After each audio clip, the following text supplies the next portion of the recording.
Hello बच्चों, तो आज देखो यार हम लोग अपने इस लेक्चर में different types of electrophilic substitution reaction के बारे में स्टडी करने वाले। इससे पहले जो भी इलेक्ट्रोफिलिक सब्स्टिट्यूशन रिएक्शन का बेसिक था, जो फंडामेंटल कॉन्सेप्ट था, वो हमने स्टडी किया, डिस्कस किया था। ठीक है, तो आज हम लोग एक एक करके जो different types of electrophilic substitution reaction है, इसमें halogenation, sulphonation, Friedel-Crafts alkylation, Friedel-Crafts acylation, nitration, ये 5 इंपॉर्टेंट टाइप्स हैं इलेक्ट्रोफिलिक सब्स्टिट्यूशन रिएक्शन का। तो इसे ही हम लोग one by one in depth study करने वाले हैं आज, और स्टार्ट करेंगे आज के लेक्चर हम लोग हैलोजिनेशन से। तो इसीलिए सबसे पहले यार types of electrophilic substitution reaction, electrophilic substitution reaction, इसमें कौन कौन से टाइप्स आते हैं? तो पहला हो गया हैलोजिनेशन। देखो यार सभी क्या है, इलेक्ट्रोफिलिक सब्स्टिट्यूशन रिएक्शन है। इलेक्ट्रोफिलिक सब्स्टिट्यूशन रिएक्शन का मतलब क्या, बेंजीन रिंग में हाइड्रोजन का सब्स्टिट्यूशन हो जाएगा बाय एनी इलेक्ट्रोफाइल। अब ये जो डिफरेंट मेथड बता रहे हैं, बस इसमें इलेक्ट्रोफाइल डिफरेंट होगा, बाकी जो इलेक्ट्रोफिलिक सब्स्टिट्यूशन रिएक्शन का मैकेनिज्म था वो ऑलमोस्ट सेम रहने वाला है। बस हमें सीखना होगा कि कोई इलेक्ट्रोफाइल किस तरह से जनरेट हो रहा है। एक बार इलेक्ट्रोफाइल हम बना लिए तो फिर हम इलेक्ट्रोफिलिक सब्स्टिट्यूशन रिएक्शन करवा लेंगे। ऑलरेडी यार मैकेनिज्म हम डिस्कस कर चुके हैं पहले लेक्चर में। तो एक तो यार हैलोजिनेशन हो गया, इसके बाद सल्फोनेशन, देन फ्रीडल-क्राफ्ट अल्काइलेशन। तो देखो यार फ्रीडल-क्राफ्ट का 2 रिएक्शन, एक फ्रीडल-क्राफ्ट अल्काइलेशन है और दूसरा है फ्रीडल-क्राफ्ट एसाइलेशन। और लास्ट जो कि बहुत ही इंपॉर्टेंट है, नाइट्रेशन। तो देखो यार हम लोग एक एक जो भी टाइप्स है उसको बहुत ही इन डेप्थ स्टडी करने वाले हैं, तो इसलिए बिल्कुल यार ध्यान से आप लोग वीडियो देखना। पहले हम लोग स्टार्ट कर देते हैं हैलोजिनेशन से। हैलोजिनेशन तो बेंजीन में हमें हैलोजिनेशन करना है। देखिए यार हैलोजिनेशन में इलेक्ट्रोफाइल जो होता है ना, वो हैलोजन प्लस एक्स प्लस होता है। एक्स के जगह पे फ्लोरीन, क्लोरीन, ब्रोमीन, आयोडीन कुछ भी आ सकता है। तो देखो यार वन स्टेप में यदि मैं लिखूं हैलोजिनेशन, कोई ये बेंजीन है, इसमें X2 का एडिशन हम लोग करते हैं in the presence of Xc। इसको हम लोग ऐसा लिख देते, ज्यादा अच्छा रहेगा, X2 in the presence of Fe, या Fe कैटलिस्ट की तरह बिहेव करता है, या इसी को X2/FeX3 भी लिखा जा सकता है। एक्चुअली क्या होता है यहाँ पे, ये जो FeX3 है ये X2 प्लस Fe के रिएक्शन से ही FeX3 बनता है, और यही FeX3 एक्चुअली यहाँ पे इलेक्ट्रोफाइल जनरेट करके देता है। कौन सा इलेक्ट्रोफाइल जनरेट करके देता है? तो X प्लस, बस ये याद रखिएगा। हाँ, इसमें एक और इंपॉर्टेंट पॉइंट है, X जो है ना वो फ्लोरीन नहीं होना चाहिए।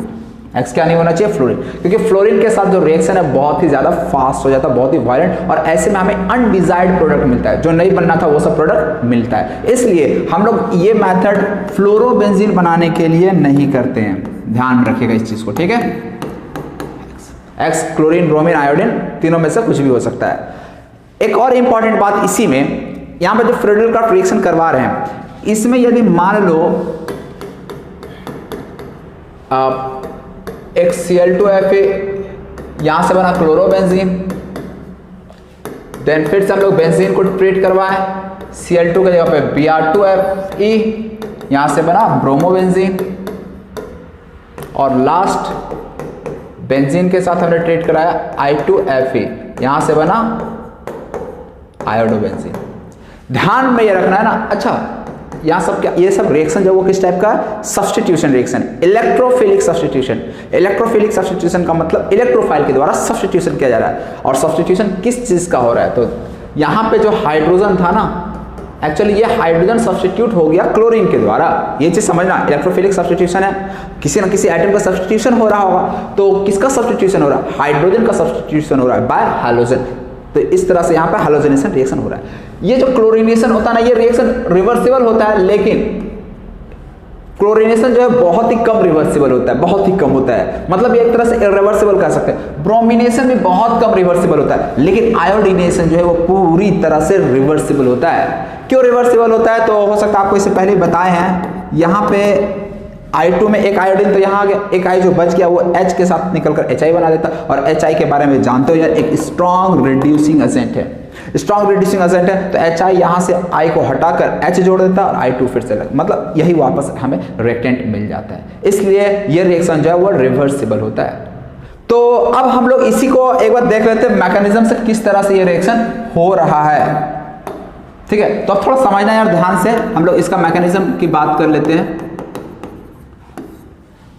मेनली इस रिएक्शन में क्या X प्लस इलेक्ट्रोफाइल बनता है, बस हमें यही जानना है कि X प्लस इलेक्ट्रोफाइल कैसे बनता है। तो देखो यार मैं बता दे रहा हूँ, X2 है और साथ में क्या है हमारे पास FeX3। X2 को हम कुछ ऐसा लिखते हैं, हैलोजन के पास यार लोन पेयर पड़ा है, Fe के पास वैकेंट ऑर्बिटल पड़ा है, ये कोऑर्डिनेट कर देता है इलेक्ट्रॉन पेयर किसको, FeX3 को। यदि इस तरह से कोऑर्डिनेट कर देता है तो हैलोजन क्या होगा, देखो भाई FeX3 था, आयरन एक इलेक्ट्रॉन ले रहा तो माइनस, X अपना इलेक्ट्रॉन दे रहा था प्लस, समझ रहे हो।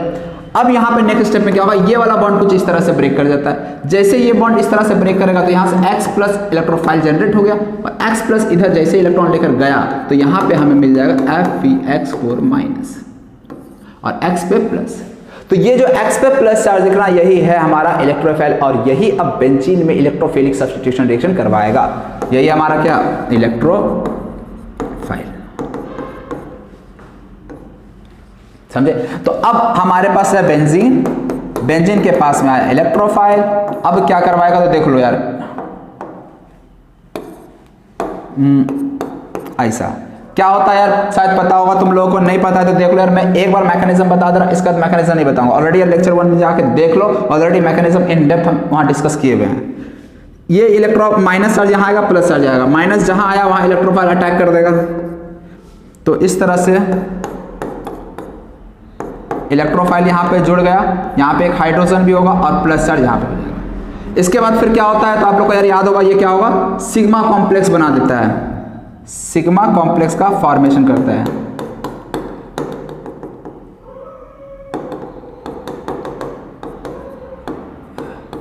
सिग्मा कॉम्प्लेक्स का फॉर्मेशन करता है।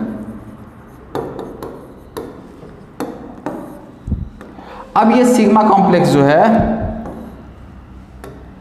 नेक्स्ट स्टेप में क्या होता है, यहीं से एक H प्लस निकल जाता है, यहां से क्या होगा एक H प्लस निकल जाएगा। जैसे ही H प्लस यहां से निकलेगा तो H प्लस जैसे निकला माइनस चार्ज छोड़कर जाएगा, माइनस प्लस क्या बना लेगा, वंस अगेन ये बॉन्ड बना लेगा और इस तरह से हमें एक सब्स्टिट्यूशन वाला प्रोडक्ट मिल जाता है। सब्स्टिट्यूशन इलेक्ट्रोफाइल के द्वारा हो गया हाइड्रोजन का रिमूवल। इसमें जो RDS होता है वो ये स्टेप है RDS और ये स्टेप जो है फास्ट स्टेप है।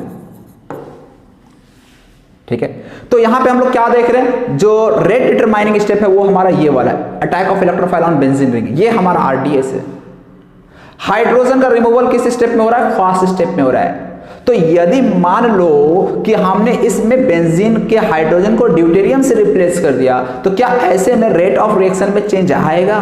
तो देखो हाइड्रोजन तो हाइड्रोजन का रिमूवल फास्ट स्टेप में इन्वॉल्व हो रहा है। अच्छा एक चीज तो पता है ना तुम लोग को, सबसे बॉन्ड स्ट्रॉन्गर किसका होता है, Ct then Cd then CH, ये पता होना चाहिए। CH बॉन्ड वीक होता है इसलिए सबसे इजीली ब्रेक हो जाता है, इसलिए CH वाला रिएक्शन जो है थोड़ा फास्ट होता है। Ct वाला बॉन्ड जो है थोड़ा, Ct वाला जो रिएक्शन है वो वीक होगा, ठीक है ना, रिएक्शन जो है वो स्लो होगा Ct के साथ, CH के साथ रिएक्शन फास्ट होगा, क्यों, बॉन्ड वीक है इसलिए। अब यहाँ पे H का रिमूवल फास्ट स्टेप में हो रहा है, तो ऐसे में H की जगह पे तुम ड्यूटेरियम रख दो, ट्रिटियम रख दो, कोई रिएक्शन के रेट पे फर्क पड़ेगा नहीं, कोई फर्क नहीं पड़ेगा, समझ रहे हो। लेकिन यहीं पे अभी तुम लोगों को हम बताए थे तीनों रिएक्शन के बारे में कि भाई ये आयोडीनेशन जो रिएक्शन होता है ना, काइनेटिक आइसोटोपिक इफेक्ट याद आ रहा है, काइनेटिक आइसोटोपिक इफेक्ट कुछ बताए थे कि यदि किसी रिएक्शन में हम हाइड्रोजन को ड्यूटेरियम से रिप्लेस कर दें और यदि वहां रेट ऑफ रिएक्शन चेंज हो जाता है तो ऐसे में वो काइनेटिक आइसोटोपिक इफेक्ट शो करता है। मतलब हाइड्रोजन को उसके आइसोटोप के द्वारा रिप्लेस कर दिया जाता है तो उसका रेट ऑफ रिएक्शन चेंज हो जाए तो हम बोलेंगे वहां काइनेटिक आइसोटोपिक इफेक्ट ऑब्जर्व हो रहा है। तो क्लोरीनेशन और ब्रोमिनेशन में तो कोई काइनेटिक आइसोटोपिक इफेक्ट ऑब्जर्व नहीं होता, लेकिन आयोडीनेशन में जो है ना वहां काइनेटिक आइसोटोपिक इफेक्ट ऑब्जर्व होता है। और एक और जगह बताए थे जहां काइनेटिक आइसोटोपिक इफेक्ट ऑब्जर्व होता है, दो जगह आपको ध्यान में रखना है कि वहां काइनेटिक आइसोटोपिक इफेक्ट ऑब्जर्व होता है, एक तो आयोडीनेशन हो गया और दूसरा होता है सल्फोनेशन में। ये दो जगह काइनेटिक आइसोटोपिक इफेक्ट क्यों होता है, रिएक्शन रिवर्सिबल होने की वजह से होता है, ठीक है ना। बाकी उतना ज्यादा डेप्थ में हम नहीं जाएंगे, उतना आपको जरूरत की नहीं है। तो काइनेटिक आइसोटोपिक इफेक्ट ऑब्जर्व हो रहा है। इसका मतलब यदि हम हाइड्रोजन को रिप्लेस कर दें ड्यूटेरियम से तो ऐसे में रेट ऑफ रिएक्शन जो है वो डिफरेंट हो जाएगा। तो जनरली क्या होता है, यदि मैं जनरल स्टेटमेंट लिखूं तो हैलोजिनेशन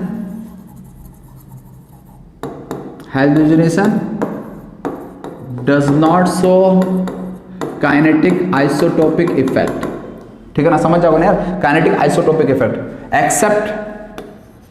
एक्सेप्ट आयोडीनेशन। यानी यदि आयोडीनेशन के केस में आपसे पूछ दिया जाए कि मान लो C6H6 को हम लोग I2Fe के साथ ट्रीट करवाएं, यहाँ पे रेट ऑफ रिएक्शन R1 माने, और C6D6 को यदि हम लोग I2 के साथ ट्रीट करवाएं Fe के प्रेजेंस में, यहाँ रेट R2 है, तो H को D से रिप्लेस करने पर रेट में चेंज आएगा? यस ऑफ कोर्स आएगा, क्योंकि ये आयोडीनेशन है इसलिए आएगा। और ऐसे में अब रेट R1 R2 में कौन ज्यादा, तो CH का बॉन्ड ब्रेकिंग इजी, इसलिए रेट ऑफ रिएक्शन R1 जो है वो ग्रेटर देन R2 हो जाएगा। लेकिन मान लो यहीं पे बोला जाता है C6H6 का Cl2Fe के साथ रिएक्शन और C6D6 का Cl2 का Fe के साथ रिएक्शन, यहाँ रेट R1 यहाँ रेट R2, क्या होगा, तो यहाँ पे R1 इक्वल टू R2 हो जाएगा। क्यों, ये काइनेटिक आइसोटोपिक इफेक्ट नहीं शो करता है, मतलब यहाँ पे हाइड्रोजन को ड्यूटेरियम से रिप्लेस कर दो कोई फर्क नहीं पड़ता है, समझे। तो ये चीज आप लोग ध्यान रखना, क्वेश्चन आपको हो सकता है कहीं कहीं दिख जाएगा बुक में।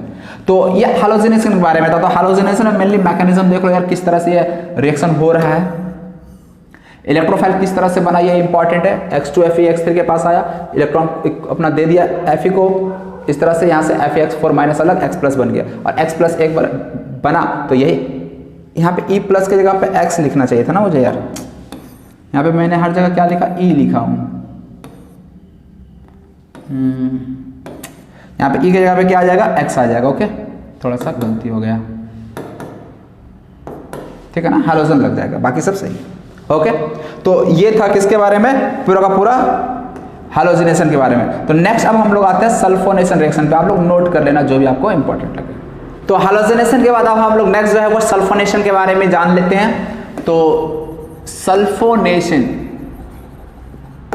यदि एक लाइन में पहले मैं लिखूं तो एक लाइन में इस रिएक्शन को इस तरह से लिखा जा सकता है, बेंजीन में कॉन्सेंट्रेटेड H2SO4 ऐड करते हैं और ये बेंजीन में ऐड हो जाता है SO3H और इस कंपाउंड का नाम हो जाता है बेंजीन सल्फोनिक एसिड।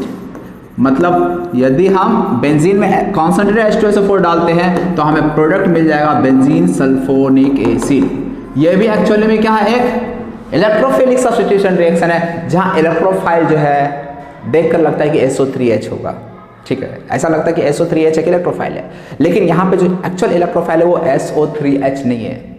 यहाँ पे एक्चुअल जो इलेक्ट्रोफाइल होता है वो है SO3। SO3 is the real attacking electrophile in case of sulphonation. बहुत ही इंपॉर्टेंट है, क्योंकि डायरेक्टली ये सवाल ही एक बन जाता है कि सल्फोनेशन में रियल अटैकिंग इलेक्ट्रोफाइल क्या होता है, रियल इलेक्ट्रोफाइल कौन है। तो रियल इलेक्ट्रोफाइल जो है वो SO3H नहीं है, H2SO4 नहीं है, क्या है, SO3 सल्फर ट्राइऑक्साइड। तो हम लोग मैकेनिज्म पहले जान लेते हैं कि इसमें रिएक्शन किस तरह से हो रहा है। चलो यार थोड़ा ध्यान से तुम लोग देखना, मैकेनिज्म की हम लोग बात कर लेते हैं, इंपॉर्टेंट है। सबसे पहले स्टेप में H2SO4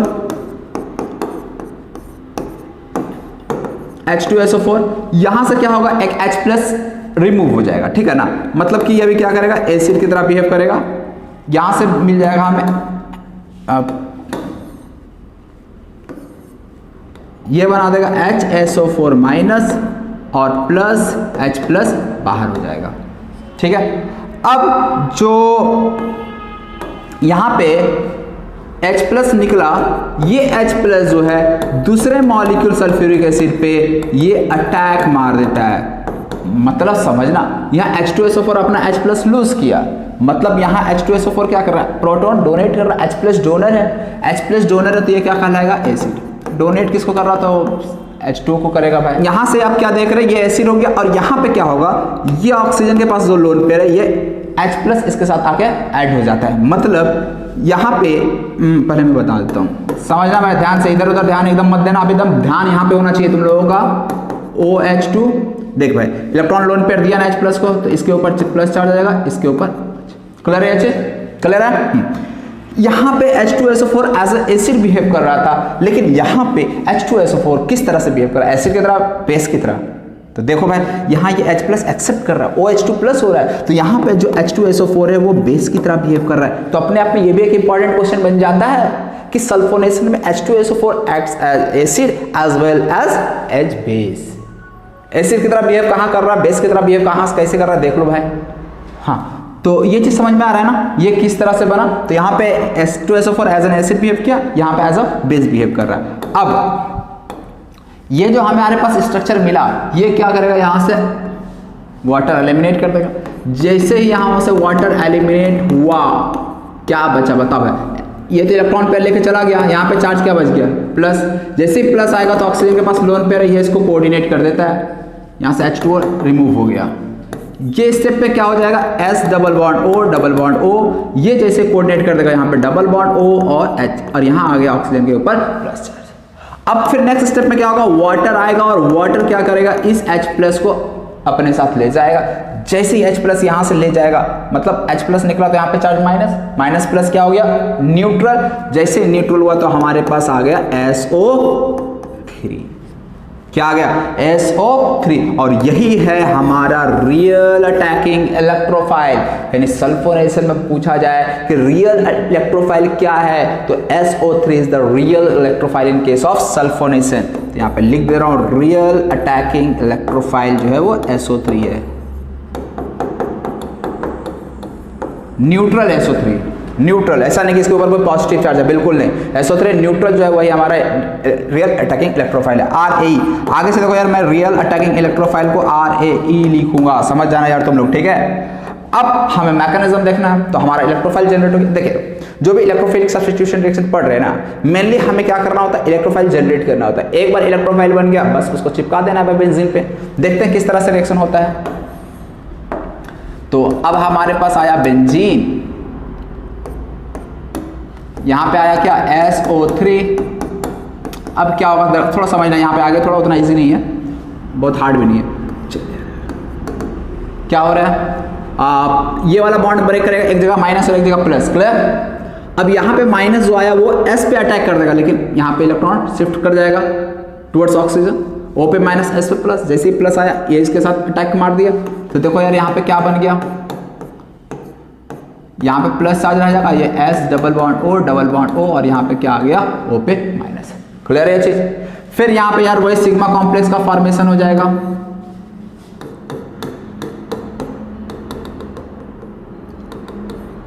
सिग्मा कॉम्प्लेक्स का formation, S double bond O पे माइनस। और फिर नेक्स्ट स्टेप में क्या होता है, यहीं से क्या हो जाएगा, H का रिमूवल। और H का देखिए, इसमें सारा स्टेप जो होता है ना वो रिवर्सिबल होता है। ये सब स्टेप क्या है, रिवर्सिबल स्टेप होता है। H का रिमूवल हो जाएगा, तो इस तरह से यहाँ पे क्या बन जाएगा, देखो यार, जो एरोमेटिक कैरेक्टर लूज किया था H प्लस, यदि यहाँ से निकाल दें तो माइनस माइनस प्लस क्या बना दिया, बॉन्ड। और यही SO3 माइनस जो दिख रहा है, ये H2SO4 से H प्लस ले लेता है, और ये कन्वर्ट हो जाता है SO3H में। क्या में कन्वर्ट हो जाएगा, SO3H, समझ में। और वापस यहाँ पे HSO4 माइनस रहता है, जो कि फिर से HSO4 माइनस आगे पता है यार क्या करने वाला है, ठीक है। तो इस तरह से हमारा फाइनल जो प्रोडक्ट है वो बनकर तैयार हो गया, बेंजीन सल्फोनिक एसिड। किस तरह से रिएक्शन हुआ समझ में आया। इंपॉर्टेंट यार, एक दो बार प्रैक्टिस जरूर कर लेना, क्योंकि बहुत बार मैकेनिज्म से रिलेटेड भी सवाल पूछ देते हो। कुछ रिएक्शन का मैकेनिज्म इंपॉर्टेंट होते हैं, कुछ के इंपॉर्टेंट नहीं है। बाय द वे, जितने भी इलेक्ट्रोफिलिक सब्स्टिट्यूशन रिएक्शन है ये आपके लिए इंपॉर्टेंट है, इसलिए यार प्रैक्टिस जरूर कर लेना। और जो जो इंपॉर्टेंट है, जहां जहां से मैकेनिज्म में सवाल पूछा जा सकता है वो मैं बताता चल रहा हूँ। जैसे भाई, रियल अटैकिंग इलेक्ट्रोफाइल क्या है, SO3, न्यूट्रल SO3। इसमें H2SO4 किस तरह से बिहेव करता है, तो it acts as acid as well as base, ठीक है ना। बहुत बार सवाल पूछ जाता है, it acts as acid, it acts as base, it acts as catalyst, ऐसा ऐसा ऑप्शन बनेगा, तो आप लोग ध्यान रखना इस बात का, ठीक है। तो ये चीज आप तुम लोग नोट कर लो। हाँ, तो यहाँ पे देखना, अब सल्फोनेशन, तो सल्फोनेशन के बारे में अभी थोड़ी देर पहले बताए भी थे। क्या बताए थे, सल्फोनेशन क्या होता है, it shows kinetic isotopic effect. याद है ना, iodination and sulphonation, only this two shows kinetic isotopic effect. तो समझ में आ ही रहा होगा यार मैं आगे क्या कहना चाहता हूँ। Sulphonation shows kinetic isotopic effect, मतलब ये हुआ कि यदि C6H6 है, यदि यहाँ पे कॉन्सेंट्रेटेड H2SO4 डाला गया, रेट है R1, C6H को रिप्लेस किया गया D6 से, कॉन्सेंट्रेटेड H2SO4, रेट है R2, R1 R2 में किसका रेट फास्ट होगा? क्यों? CH बॉन्ड वीक, इसलिए यहाँ पर रेट। लेकिन यही बाकी किसी और के लिए पूछा जाता तो रेट सेम रहता। क्यों? हाइड्रोजन का रिमूवल फास्ट स्टेप में होता है, तो हाइड्रोजन हो या ड्यूटेरियम हो कोई फर्क ही नहीं पड़ता। लेकिन यहाँ काइनेटिक आइसोटोपिक इफेक्ट शो कर रहा है, इसलिए यहाँ फर्क पड़ता है। क्लियर? तो ये हो गया यार सल्फोनेशन के बारे में। अब नेक्स्ट जो है हम लोग वो चलने वाले हैं फ्रीडल-क्राफ्ट अल्काइलेशन के बारे में। तो आप लोग ये चीज पहले नोट कर लो, आपको जो भी इंपॉर्टेंट लगे।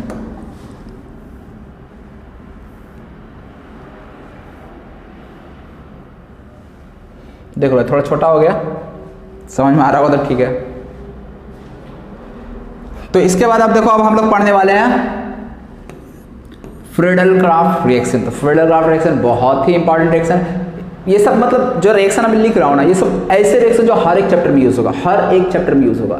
तो इसीलिए अब आप इसको स्किप कर ही नहीं सकते हो। इसको स्किप करना मतलब ऑर्गेनिक केमिस्ट्री को स्किप करना। तो इसीलिए भाई कोई दूसरा ऑप्शन नहीं, इसलिए समझ लो अच्छे से। एटलीस्ट मैकेनिज्म याद नहीं भी रहता है तो प्रोडक्ट, रिएक्टेंट और रिएजेंट याद रहना चाहिए। जैसे हैलोजनेशन में रिएजेंट क्या यूज करते हैं? X2Fe या X2FeX3। सल्फोनेशन में only H2SO4, concentrated H2SO4 use करते हैं। और अब नेक्स्ट जो है वो है फ्रीडल-क्राफ्ट अल्काइलेशन रिएक्शन। बहुत ही इंपॉर्टेंट रिएक्शन है फ्रीडल-क्राफ्ट रिएक्शन। मैं देखो यार बिल्कुल डिटेल में हर एक चीज डिस्कस कर रहा हूँ। फ्रीडल-क्राफ्ट रिएक्शन, पहले तो यार एक लाइन में मैं रिएक्शन लिख देता हूँ कि रिएक्शन में होता क्या है। कोई यदि बेंजीन है और इसका RX के साथ रिएक्शन हो रहा है in the presence of any Lewis acid, तो ऐसे में क्या होता है? बेंजीन में सब्स्टिट्यूशन, देखो इलेक्ट्रोफिलिक सब्स्टिट्यूशन पढ़ रहे हैं तो सब्स्टिट्यूशन हो जाएगा, किसके द्वारा हो जाएगा? R के द्वारा सब्स्टिट्यूशन। किसको सब्स्टिट्यूट? H जो है वो इस X के साथ HX बना देता है, ठीक है, बाय प्रोडक्ट, उससे कोई मतलब नहीं है। तो इस तरह से यहाँ पे R आके अटैक कर देगा, यहाँ से X के साथ HX बना दिया। यही है इलेक्ट्रोफिलिक सब्स्टिट्यूशन रिएक्शन और ये है फ्रीडल-क्राफ्ट अल्काइलेशन। सबसे पहले यार यहाँ पे लेविस एसिड है, तो कौन कौन सा लेविस एसिड हम लोग यूज कर सकते हैं? तो देखो यार मैं लेविस एसिड का लिख दे रहा हूँ कुछ कुछ नाम, और साथ में उसका ऑर्डर भी इंपॉर्टेंट है इसलिए मैं लिख रहा हूँ। Strength of Lewis acid BCl3, strength भी जो है ना वो इंपॉर्टेंट है, लेकिन बता दे रहा हूँ, रुक जाओ। BCl3 हो गया, AlCl3 हो गया, SbCl5 हो गया, इसके FeCl2, SnCl4 और ZnCl2। ये सब लेविस एसिड इसके जगह पे यूज किया जा सकता है, इसमें से कोई भी यूज किया जा सकता है। लेकिन इंपॉर्टेंट ये है ना कि यहाँ पे ये जो फर्स्ट का 3 दिख रहा है, यहाँ पे ये जो फर्स्ट का 3 दिख रहा है और इधर का लास्ट का 3 दिख रहा है, ये जो लेविस एसिड ये स्ट्रॉन्ग लेविस एसिड माना जाता है, और ये जो है ये है वीक लेविस एसिड है, वीक लेविस एसिड। अब स्ट्रॉन्ग और वीक दोनों में एक बहुत बड़ा डिफरेंस आ जाता है, बहुत बड़ा डिफरेंस आ जाता है। क्या डिफरेंस आ जाता है? तो मैं यहीं पे लिख दे रहा हूं। स्ट्रॉन्ग के केस में क्या है ना, यदि कार्बोकेटायन बन रहा है तो उसका रीअरेंजमेंट होता है, लेकिन वीक लेविस एसिड के केस में कार्बोकेटायन का रीअरेंजमेंट नहीं होता है। जहां कार्बोकेटायन बना वहीं से इलेक्ट्रोफाइल बनाकर जोड़ दो बेंजीन रिंग में। तो यहां पे लिख देता हूं, स्ट्रॉन्ग लेविस एसिड के केस में क्या है? रीअरेंजमेंट ऑफ कार्बोकेटायन, कार्बोकेटायन लिखे C+ को, समझ लेना तुम लोग यार। Rearrangement of carbocation takes place, मतलब यदि कोई कार्बोकेटायन बना तो उसका रीअरेंजमेंट करेंगे, फिर रीअरेंज कार्बोकेटायन को बेंजीन पे जोड़ना है। बट यहाँ पे ऐसा नहीं है, no rearrangement of carbocation is possible, no rearrangement of carbocation is possible. अब ऐसा क्यों होता है? तो अभी हम लोग मैकेनिज्म की बात करेंगे तो समझ में आ जाएगा तुम लोग को अच्छे से। चलो अब हम लोग मैकेनिज्म पे आते हैं, ठीक है? मैकेनिज्म पे आ जाओ, ध्यान रखना यार, यहां इंपॉर्टेंट है। सबसे पहला काम क्या होता है? इलेक्ट्रोफाइल जनरेट करना। पहले इलेक्ट्रोफाइल जनरेट तो कर लो, उसके बाद बेंजीन मिलाकर चिपका देंगे इलेक्ट्रोफाइल को। बाकी तो प्रोसेस जानते ही हो। तो बस इलेक्ट्रोफाइल कैसे बनता है? तो मान लिया हमारे पास है RX, देखो यार, इसमें से जो इम्पोर्टेंट लुईस एसिड है ना, वो है, एक है AlCl3, एक है AlCl3 और दूसरा है ZnCl2। जो मोस्ट कॉमन जो आपको हर जगह दिखेगा वो यही दोनों है, AlCl3, एक BCl3 भी दिख सकता है लुईस एसिड की जगह पे, और वीक वाले में ZnCl2 दिखेगा। तो याद रखना, बस क्या याद रखना है, यदि ये लुईस एसिड यूज हो रहा है तो ऐसे में कार्बोकेटाइन का रीअरेंजमेंट नहीं होता। अब कैसे कार्बोकेटाइन का रीअरेंजमेंट होता नहीं होता मतलब समझ में आ जाएगा, या फिर रुको मैं यहीं पे शॉर्ट में समझा दे रहा हूँ। यहीं पे क्या हो रहा है यार, बॉन्ड को ब्रेक करेंगे तो X पे माइनस और R पे प्लस आएगा ना। तो यदि यहाँ पे मोर स्टेबल कार्बोकेटाइन हो सकता है रीअरेंजमेंट के बाद, तो मोर स्टेबल कार्बोकेटाइन बनाएंगे, फिर जोड़ेंगे जब लुईस एसिड हमारा क्या हो, इस तीनों में से कुछ हो। बस AlCl3 हो, इतना याद रखें, AlCl3 यूज होगा, शायद कहीं ZnCl2 दिख जाए, ठीक। और दूसरा मान लो ZnCl2 यदि यहाँ लुईस एसिड की जगह पे यूज किया जा रहा हो तो क्या होगा, तो ऐसे में R+ बना। अब R+ स्टेबल हो, लेस स्टेबल, मोर स्टेबल, कोई फर्क नहीं पड़ता है, हम जहाँ पे प्लस चार्ज बना वहीं से बेंजीन रिंग पे जोड़ देंगे, बस यही फर्क है, समझे। तो इसी को हम लोग को यहाँ पे समझना है, मैकेनिज्म ऐसा क्यों होता है दोनों जगह। तो RX है यहाँ पे भाई, मान लो हम एक स्ट्रॉन्ग ले लिए AlCl3 ले लिए, ठीक है, कोई दिक्कत तो नहीं तुम लोगों को। क्या ले लिए, AlCl3। एल्यूमिनियम के पास वैकेंट ऑर्बिटल है, X के पास लोन पेयर है, कोऑर्डिनेट कर देगा भाई। यहां पे जो RX और AlCl3 के बीच जो बॉन्ड बनेगा ये स्ट्रॉन्ग हो या वीक बॉन्ड बनेगा। तो लुईस एसिड काफी स्ट्रॉन्ग है, लुईस एसिड स्ट्रॉन्ग है, तो ये जो बॉन्ड बनेगा ये स्ट्रॉन्ग बॉन्ड बनेगा, और इसलिए स्ट्रॉन्ग बनेगा, इसलिए यहां पे ये बॉन्ड ब्रेक हो जाएगा और यहां R+ और प्लस ये बना देगा AlCl3X माइनस Cl3, और ये X मान लो क्लोरीन रहा तो AlCl4 माइनस आ जाएगा। कैसा ऐसा है ना, माइनस गया तो माइनस प्लस न्यूट्रल, एक माइनस बचा रह जाएगा। तो यहाँ पे जो R+ बना, यहाँ पे R+ बनता है, क्यों, क्योंकि ये बॉन्ड स्ट्रॉन्ग है, स्ट्रॉन्ग बॉन्ड होने की वजह से ये अलग हो जाना चाहेगा, इन दोनों के बीच का बॉन्ड स्ट्रॉन्ग है ना, तो भाई अलग होना चाहेगा, R+ को अलग कर देगा। अब इस R+ का रीअरेंजमेंट जो है वो पॉसिबल है, रीअरेंजमेंट पॉसिबल, ठीक। और अब हमारे पास है बेंजीन रिंग, और इस बेंजीन पे हमें जोड़ देना है R+। ये याद रखना, ये रीअरेंज्ड कार्बोकेटाइन होगा, मैं लिख दे रहा हूं यहाँ पे, रीअरेंज्ड कार्बोकेटाइन ये। और अब यहाँ पे चलो भाई कहीं पे जो मान लो हम इलेक्ट्रोफाइल को इस तरह से, फिर आगे का तुम लोग प्रोसेस जानते हो, ठीक है ना, मैं डायरेक्ट लिख देता हूँ ना एक स्टेप में। यहाँ पे एरोमेटिक इलेक्ट्रोफिलिक सब्स्टिट्यूशन हो जाएगा और डायरेक्टली बेंजीन में क्या ऐड हो जाएगा, R ग्रुप, समझे। AlCl3 यूज हो जाए या फिर BCl3 या SbCl5, by the way most common क्या है, AlCl3, वही याद रखना है तुम लोग को। तो ऐसे में रीअरेंज कार्बोकेटाइन बनाना है, जोड़ देना है, समझे। कहने का मतलब एक एग्जांपल ले लेते हैं, ठीक है ना। जैसे मान लो हमारे पास बेंजीन है, बेंजीन के साथ हमने ले लिया CH3 CH2 CH2 Cl, और यहाँ पे एनहाइड्रस AlCl3 ले लिया, ठीक है, एनहाइड्रस AlCl3। तो ऐसे में क्या होगा, तो देख भाई डायरेक्ट मैं प्रोडक्ट बनाना सिखा देता हूँ, किस तरह से बनाना होता है डायरेक्ट प्रोडक्ट। सबसे पहले यहाँ पे CH3 CH2 Cl है, CH3 CH2 CH2 Cl है, Cl को हटा दो यहाँ से Cl माइनस की तरह, ठीक है ना, Cl माइनस की तरह हटा दिए, इलेक्ट्रोफाइल क्या बना, CH3 CH2 CH2 plus charge, यही बनेगा ना। ये Cl जो है ना, बेंजीन से जो हाइड्रोजन निकल रहा है उसके साथ HCl बना देता है, ठीक है, तो उससे हमें कोई मतलब नहीं है। अब ये CH2 प्लस पे कितना अल्फा हाइड्रोजन है, 2 अल्फा हाइड्रोजन है। यदि इस प्लस चार्ज को हम हाइड्राइड शिफ्ट करके यदि बीच वाले कार्बन पे ले आए तो बताओ भाई ये इससे ज़्यादा स्टेबल है कि नहीं, यस है ना। तो इसलिए अब यहाँ पे हम लोग इसको, अब ये जो है ना, ये वाला बेंजीन के साथ जाके कंबाइन कर जाएगा, यानी ये CH3 CH3 प्लस चार्ज, और ये अब इस पे अटैक मार देगा, और इस तरह से हमें जो फाइनल प्रोडक्ट मिलेगा वो CH3। इसका नाम ऐसे याद रखिएगा आप लोग, इसका नाम होता है क्यूमीन। ये आइसोप्रोपाइल ग्रुप है ना, इसलिए इसको हम लोग आइसोप्रोपाइल बेंजीन भी कहते हैं, आइसोप्रोपाइल बेंजीन, या फिर इसे हम क्या कह देंगे, क्यूमीन कह देंगे, क्लियर। तो ये चीज हो गया। कि किस तरह से फ्रीडल क्राफ्ट अल्काइलेशन रिएक्शन होता है। सिंपल है, बहुत ही सिंपल है। प्रोडक्ट बना मैकेनिज्म हो सकता, मैकेनिज्म भी यार एक ही लाइन का तो है यार, देख लो फिर से मैं बता दे रहा मैकेनिज्म क्या हो रहा है। बस R+ का जनरेशन देखना है हमें, R+ किस तरह से जनरेट होता है। तो यहाँ पे x माइनस कोऑर्डिनेट कर दिया Al को, जैसे कोऑर्डिनेट करेगा तो x पे प्लस Al पे माइनस, ये बॉन्ड स्ट्रॉन्ग है इसलिए ब्रेक कर जाएगा, R पे प्लस आ गया AlCl3 x माइनस, R+ जब बन गया इलेक्ट्रोफाइल फिर अटैक करेगा, बॉन्ड ब्रेक होगा, अटैक करेगा, फिर फास्ट स्टेप में H+ का रिमूवल हो जाता है, मिल जाता है हमें सब्स्टिट्यूटेड बेंजीन। ठीक है, तो ये था। अब हम लोग क्या करेंगे, वीक लेविस एसिड के साथ एक मैकेनिज्म देखेंगे। केस 2 वो केस 1 कर देना, अब जो है हम उसे कर देते हैं केस 2। केस 2 में क्या है, RX के साथ हमारे पास कोई वीक लेविस एसिड है, ZnCl2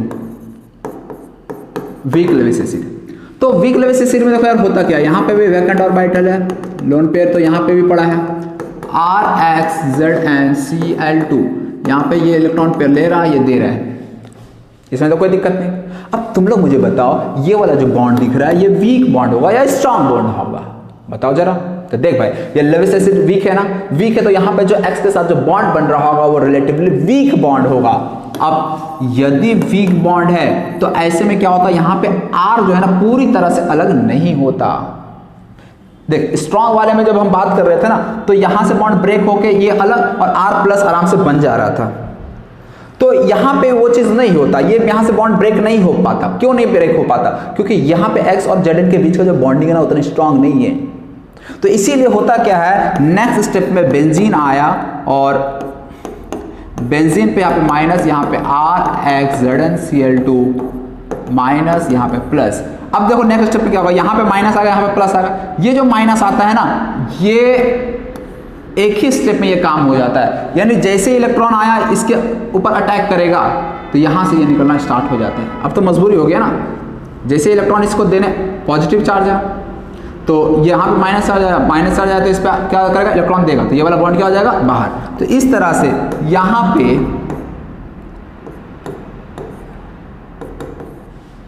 ये R जुड़ जाएगा, यहाँ पे एक हाइड्रोजन है वो रहेगा अपने जगह पे, और यहाँ पे बच गया ZnCl2X। और देख भाई यहाँ से इलेक्ट्रॉन लेके निकला तो ये प्लस वाला तो न्यूट्रल हो जाएगा, लेकिन ये एक माइनस रह जाएगा ZnCl2X के ऊपर, समझ रहे हो ना। तो इस तरह से यहाँ पे ये बना, और इसके बाद फिर क्या है, यहाँ से फर्स्ट स्टेप में H+ का रिमूवल हो जाएगा,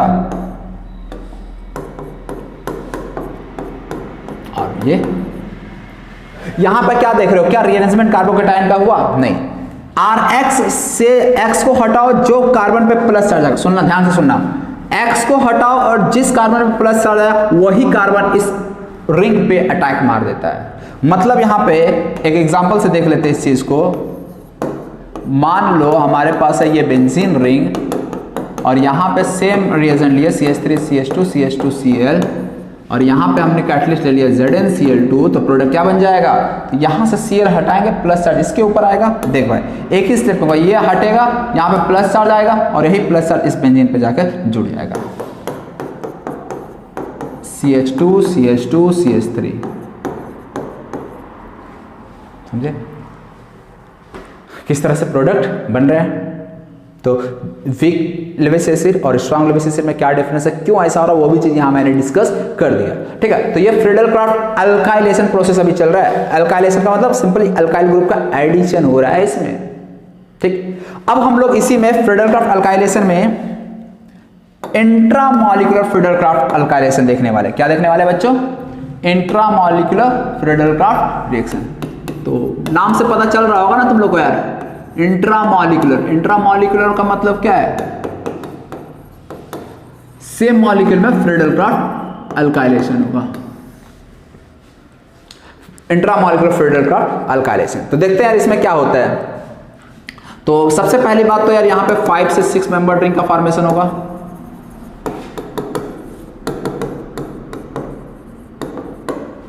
ध्यान में रखना इस चीज को, यानी 7 मेंबर यदि बन रहा है, 4 मेंबर बन रहा है तो अपने को नहीं बनाना है। क्या करना है अपने को, 5 से 6 मेंबर रिंग। और एक इंपॉर्टेंट बात इसी में, इसमें रीअरेंजमेंट ऑफ कार्बोकेटाइन नहीं कराना। यदि कहीं इंट्रामॉलिक्यूलर फ्रीडल क्राफ्ट रिएक्शन हो रहा है तो ऐसे में रीअरेंजमेंट नहीं कराना, भले ही वहां पर रीअरेंजमेंट पॉसिबल क्यों ना दिख रहा हो।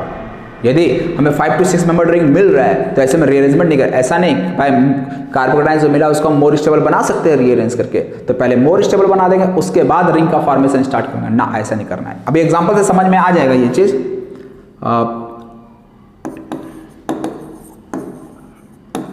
Ring formation takes place earlier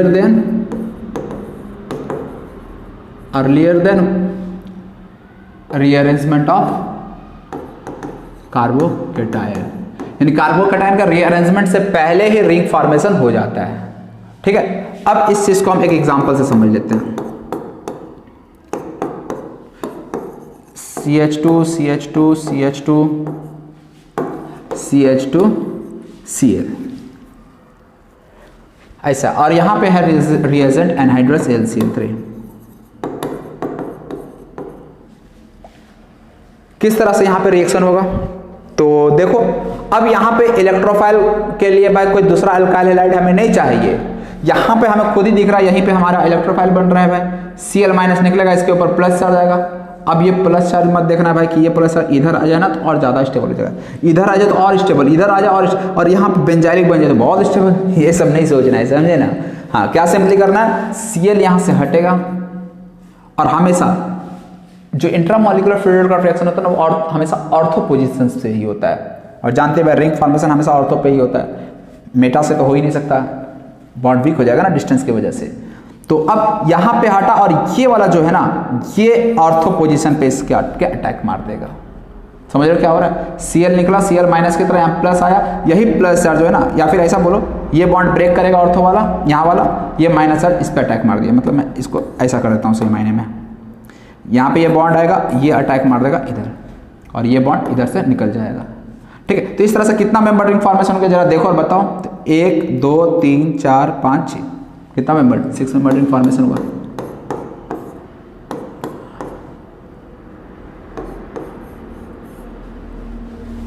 बताओ कोई दिक्कत। और H निकल गया फर्स्ट स्टेप में, यहाँ पे जोड़ेगा, फिर H जो होगा अगले स्टेप में, यहाँ पे एक हाइड्रोजन भी है ना तो फर्स्ट स्टेप में वो निकल भी जाएगा। ठीक है ना, तो वो सब मैं दिखा, ये Cl और यहाँ से H निकल कर HCl बाहर, ये रिंग फॉर्मेशन कर दिया, दिख रहा है। तो फ्रेडल का अल्काइलेशन में क्या होता है, अटैक जो होता है वो ऑर्थो पोजीशन पे होता है,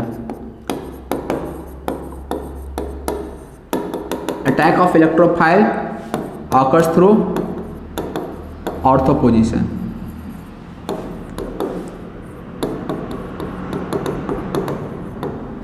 समझा ना ये चीज, ठीक है। तो ये चीज तुम लोग नोट कर लो। यहां पे एक और चीज फ्रेडल का अल्काइलेशन में आपको नोट करना है, और वो भी इंपॉर्टेंट नोट है, ठीक है ना। नोट किया जरा, समझना यार, इंपॉर्टेंट है। बहुत बार ऑब्जेक्टिव क्वेश्चन में इस तरह के क्वेश्चन दिखेंगे। यहां पे हमने मान लो CH3Cl और AlCl3 ले लिया, प्रोडक्ट क्या बना दिया हम यहाँ पे, बेंजीन में CH3, इसका नाम क्या हो जाता है, टॉली। ठीक है, तुम लोग जरा सोच कर मुझे बताओ, यदि CH3Cl एक्सेस में पड़ा हुआ है सॉल्यूशन में, यदि कुछ नहीं दिया, इसका मतलब क्या समझते, CH3Cl एक्सेस में पड़ा है, तो ऐसे में क्या ये रिएक्शन CH3 बनाकर रुक जाएगा या रिएक्शन और फर्दर प्रोसीड करेगा, बताओ, सोचो और बताओ, क्या ये रिएक्शन फर्दर प्रोसीड करेगा कि यहीं पर आकर रुक जाएगा। तो थोड़ा सा ध्यान दोगे ना, तो तुम्हें अभी बताए थे यार लास्ट लेक्चर में कि CH3 जो है ना वो एक्टिवेटर है। कौन सा इफेक्ट शो कर रहा है, plus H effect. Plus H effect it gives minus charge, कहाँ देगा, ऑर्थो एंड पैरा पे, मतलब ये ऑर्थो पैरा डायरेक्टिंग भी है, एक्टिवेटर है एंड ऑर्थो पैरा डायरेक्टिंग है। तो ऐसे में हमारे पास तो भाई CH3 प्लस पड़ा हुआ इलेक्ट्रोफाइल, CH3Cl LCl3 है ना, CH3 प्लस तो पड़ा हुआ है। तो ऐसे में क्या हो जाएगा, ये एक और मॉलिक्यूल ऑफ CH3Cl के साथ कंबाइन करके ये फिर से ऑर्थो और पैरा पे क्या कर देगा, क्या कर देगा, फ्रेडल क्राफ्ट रिएक्शन एक बार और करा देगा। मतलब इसमें ये भी प्रोडक्ट साथ में मिलेगा। मतलब समझ रहे हो, कहना ये चाहते हैं ना हम कि यहां पे ये जो फ्रेडल क्राफ्ट अल्काइलेशन रिएक्शन है, ये एक्चुअली पॉली सब्स्टिट्यूशन प्रोसेस है। पॉली सब्स्टिट्यूशन का मतलब एक बार CH3 तो ऐड हो गया, लेकिन रिएक्शन वहां नहीं रुकेगा, ये फिर से देखेगा पॉसिबिलिटी है या नहीं, पॉसिबिलिटी है तो ये फिर से फ्रेडल क्राफ्ट रिएक्शन करा देगा, समझे। तो इसलिए इसका बहुत सारा डिमेरिट्स भी हो जाता है, कि यदि मान लो हम कहीं मोनो सब्स्टिट्यूटेड चाहिए तो ऐसे में हम ये रिएक्शन यूज नहीं कर सकते, ये तो पॉली सब्स्टिट्यूटेड प्रोडक्ट दे देगा, ठीक है। तो इसीलिए Friedel craft alkylation is poly substituted process, poly substitution process, ठीक है। एक और नोट करके, ये चीज एक्चुअली ऊपर में बताना था, देख लो यार।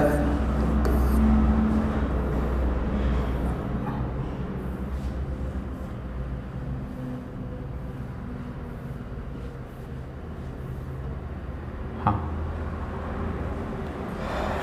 यहां पे जरा समझना, यदि हाँ RX का AL समझना भाई, यहाँ RX AlCl3 के साथ कंबाइन कर रहा है। अब X जो वो फ्लोरीन, क्लोरीन, ब्रोमीन, आयोडीन कुछ भी हो सकता है, तो RF, RCl, RBr, RI कहाँ rate of Friedel craft reaction सबसे ज्यादा होगा? RF के केस में RCl, RBr, RI कहाँ होगा सबसे ज्यादा? तो थोड़ा सोचो और बताओ। तो देखो यार, यहाँ पे क्या हो रहा है, ये एक्चुअली बैक बॉन्डिंग हो रहा है, कोऑर्डिनेट बॉन्डिंग का फॉर्मेशन हो रहा है। तो ये जितना जल्दी बनेगा और जितना स्ट्रांग बनेगा उतना जल्दी इलेक्ट्रोफाइल जनरेट करेगा और उतना जल्दी अटैक होगा। समझ रहे हो क्या बोल रहा हूं मैं? देखो भाई, यदि यहाँ पे ये बैक बॉन्डिंग स्ट्रांग हो रहा है, मतलब यहाँ बॉन्ड स्ट्रांग बन रहा है, ठीक है, आसानी से बॉन्ड बन रहा है, तो ऐसे में क्या होगा, ये वाला बॉन्ड जल्दी ब्रेक करेगा, R+ अलग और ये अलग। तो अब तुम लोग बता दे भाई, सबसे स्ट्रॉन्गर ये X AlCl3 के साथ बॉन्ड कहाँ बनाएगा? RF, RCl, RBr, RI कहाँ बनाएगा? तो भाई डेफिनेटली सबसे ज्यादा जो है ना वो RF में रेट होगा। क्यों? फ्लोरीन का साइज सबसे छोटा, वो सबसे strong H bond back bonding करेगा AlCl3 का, then RCl, then RBr, then RI। तो इसलिए रेट की यदि हम बात करें तो RCl, RBr और RI लीस्ट हो जाएगा। क्यों ऐसा समझ में आ रहा है ना? क्योंकि आप बॉन्डिंग भी होगा। तो ये rate of Friedel craft alkylation हो जाएगा, ठीक है ना। नोट कर लेना, यहीं पे ज्यादा अच्छा रहेगा, ठीक है। तो मान लो यार एक बार आपको ऐसा ऑप्शन देखिए RF, RCl दोनों में से हम भाई किसको मतलब किसके साथ रिएक्शन कराएंगे, तो RF के साथ कराओगे। क्लियर? ठीक है। तो ये फ्रीडल क्राफ्ट अल्काइलेशन के बारे में था। इसमें इंट्रामॉलिक्यूलर फ्रीडल क्राफ्ट रिएक्शन किस तरह से होता है ये चीज भी देख लिया, ठीक। तो अब नेक्स्ट क्लास में हम लोग आगे और भी फ्रीडल क्राफ्ट अल्काइलेशन के बारे में स्टडी करेंगे, ठीक है ना। 1 by 1 सभी डिफरेंट बेंजीन सब्स्टिट्यूटेड बेंजीन पे किस तरह से फ्रीडल क्राफ्ट रिएक्शन होता है, ठीक है ना, वो सब बात करेंगे। तो वो नेक्स्ट लेक्चर में बात करेंगे। अभी के लिए वीडियो को यहीं पे एंड करते हैं, ठीक है ना। तो आप लोग यार अच्छे से ये सब चीज नोट करो और मैकेनिज्म एक बार खुद से प्रैक्टिस जरूर करना, क्योंकि यार मैकेनिज्म यदि आपको याद हो जाता है ना तो आपको मतलब चीज़ों को रटने का जरूरत ही नहीं पड़ेगा। फिर एक तो इंटरेस्ट भी डेवलप होने लगता है जब चीज़ें समझ में आने लगे, जब दिखने लगे चीज़ें, ठीक है। नहीं तो क्या रटने लगोगे ना तो भूल जाओगे, डेफिनेटली भूल जाओगे। क्लियर? तो चलो यार आप नोट कर लो। Bye bye.